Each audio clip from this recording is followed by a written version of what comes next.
Sure. So let's talk about clustering, the clustering view. Yeah, so I mean, right now we are now in clustering view. So one of the thing that the beauty of labeling is when you are able to label things, you are also able to kind of build a better filter.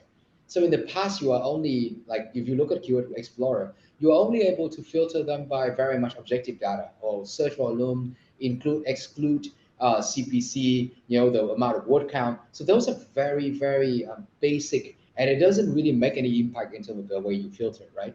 But with this, again, you are able to now filter in an entirely new way. So the first thing is again, pick on non-brand, right?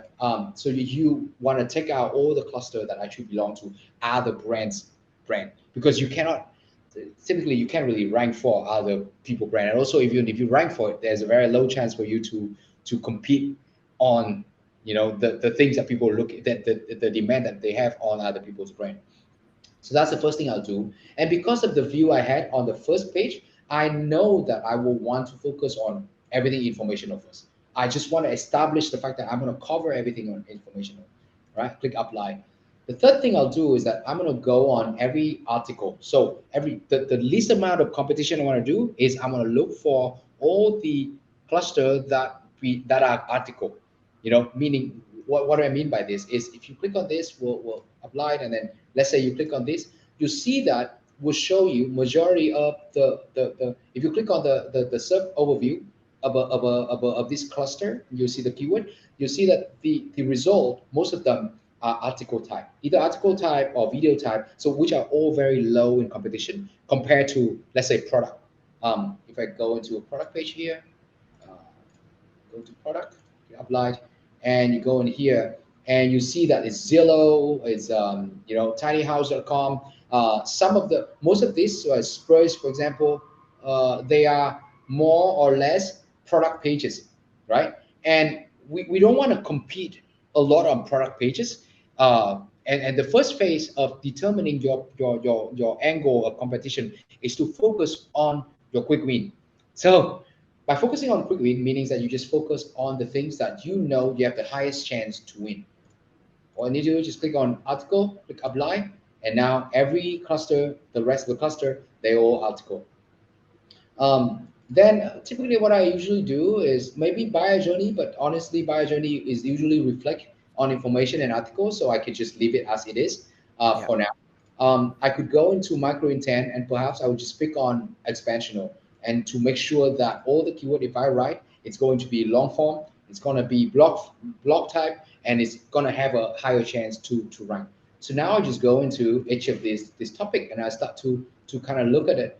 And as you can see, this simple topic, compact living space, have three cluster in it, and the highest level cluster is two bed tiny house.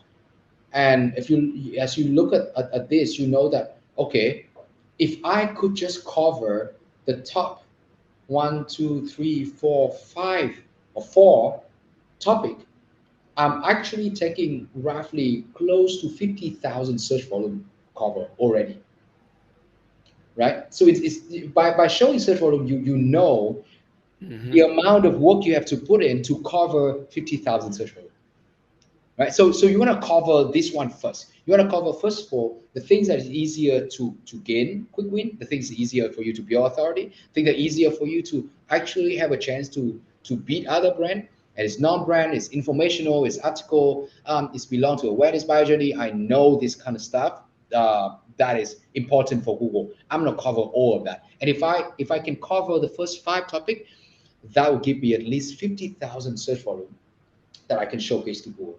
So as you click on each of these, you'll start seeing different sort of cluster. So tiny home cost, for example, and from there, just utilize our AI to click on suggest content brief and see what we suggest. And another beauty of labeling is because we know these are article, these are informational, these are expansional, these belong to awareness space. We can tell you the exact type of content angle and also the type of content format that would fit best in way to solve the customer pain when they look for this. I mean, tiny house cost, how much does tiny house cost? And to us, that would be how-to guide. People are actually looking for, a comprehensive guide to understanding the cost of building a tiny house. They will really want to know the detail of how much a tiny house costs. So in the past, all of this thing you have to do with your brain. You have to think so hard. Okay, I know this is the keyword. What should I write? Well, not just that. I know this is a single keyword. Now, what are the keyword I need to include in this article? Well, now I solve, rather than solve it for you very quickly. And the second step would be like, well, with this kind of keyword, what kind of content I should write? And then the kind of content you should write, what kind of target audience I should write for? What kind of other perspective I should take on when you write this piece of content? And what kind of content format that would fit best? Or you don't even have to think about it now. Hmm. It's there. So I That's a think I think that's the first part of this cluster view that we can talk about. And then maybe the next webinar we can talk even deeper a little more yeah. on cluster. Well, that's a great point because you can, at the end of the day, you can filter all the keywords with the state of the art tools and end up with a few keyword lists that say these are the best keywords. But your next question is, well, how what kind of how do I write the content? Who am I talking to, and what's the angle and everything? And as you say, everybody just got a preview there of the next step, which will be the content creator.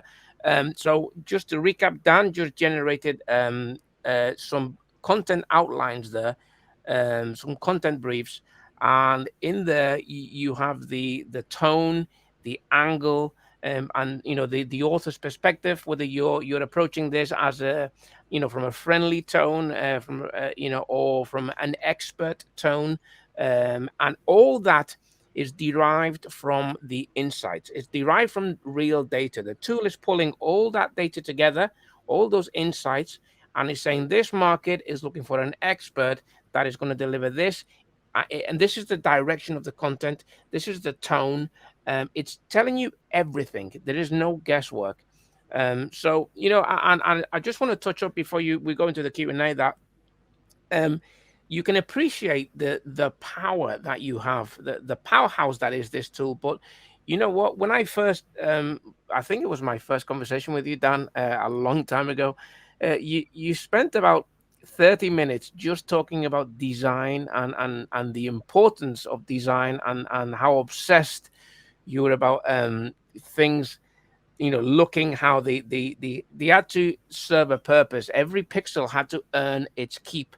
And I Mhm. just want to say that the amount of information and power that this tool puts at your fingertips is one thing, but credit to the interface and the thought that has gone into organizing this data this way, because this could have easily have been a train wreck if you present all that data in just like in any way.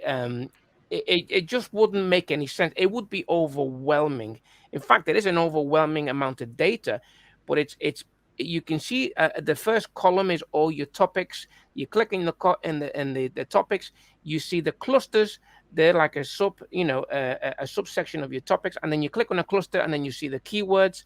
Everything is neatly organized into something that we can conceptualize very easily with our brains. Oh, these are cards, and I can see what's inside these cards, and it's a tremendous amount of data, but it's the design that's 50% of what's enabling you to use this information and to have this power is actually the way in which it's presented. So hats off, Dan, because Thank you.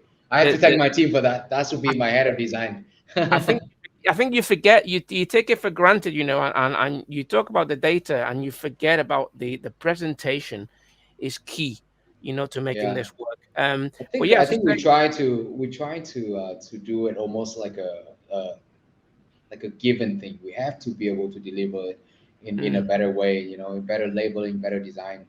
Um, we do aware that it's insane amount of data, mm, and it's gonna get more. I mean, we have a bunch of other different filters are being developed more and more in our backbone. I mean, you probably likely be able to even do validate by domain. You will know what domain are ranking where and how you see your domain appearing in this cluster and where you're performing. So you can actually cluster the keyword that your domain are not the keyword that are what we call keyword gap. Some other keyword, other domain are not ranking for, and you are not ranking for. But if you attack it, you probably will be able to win it. So it's like those again go into a filter. But that would be a future. I don't want to overpromise anything, but that's something we will build. There's more power coming. There's more power coming.